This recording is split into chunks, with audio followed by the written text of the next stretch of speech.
పెళ్ళయింది. ఇంక ఇంట్లో చిన్న చిన్న ఉద్యోగాలకి వెళ్ళనిచ్చే పరిస్థితి లేదు. వాళ్ళు జమీందారీ పూర్వం ఆ ఆ తత్వం ఉండేది వాళ్ళు. మన ఇంట్లో ఆడవాళ్ళు ఇలా చిన్న చిన్న ఉద్యోగాలు అవి చెయ్యరు. నీకు ఈ లోకల్లో ఎవరైనా పిలిచి 50,000 నుంచి ₹1,00,000 ఉద్యోగం ఇస్తానంటే చెయ్యి అన్నారు. మనం ఒక్కొక్కసారి ఈ పెళ్ళి ఈ ముసుగులో మగవాళ్ళు కాదు అనకుండా వద్దు అని ఎలా చెప్తారో నేను అర్థం చేసుకోలేకపోయా. ఆడవాళ్ళు అందరిలో చూశాను అది. వాళ్ళు చాలా మంచిగా మనం కష్టపడతామేమో అని అన్నట్టు వద్దు, కాదు, ఇంట్లో చూసుకో, ఎందుకు ఇబ్బంది పడతావు, ఎందుకు కష్టపడతావు అంటారు. మనకి ఆ టైంలో అబ్బా నేనంటే ఎంత ప్రేమ, నేను కష్టపడకూడదు అనుకుంటున్నారు అని అనుకుంటాం.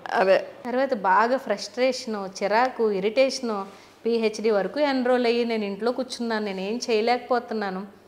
అలా కొన్ని డిజిటల్ వర్క్స్, ఆన్లైన్లో కంటెంట్ ఎడిటింగ్లు, కంటెంట్ రైటింగ్లు, ఈ వీడియోస్కి కింద సబ్ టైటిల్స్ వేయడాలు, రకరకాలు ఇంక ఉన్న ఉద్యోగాలన్నీ ట్రై చేసేసానండి.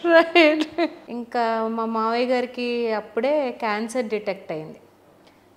నాకు అప్పుడే జయరాము మా అబ్బాయి నా కడుపులో పడ్డాడు. మా అబ్బాయి 2 ఒక్కసారే జరిగాయి. ఇంకా బాగా మెంటల్గా నలిగిపోయానండి నేను కంప్లీట్గా.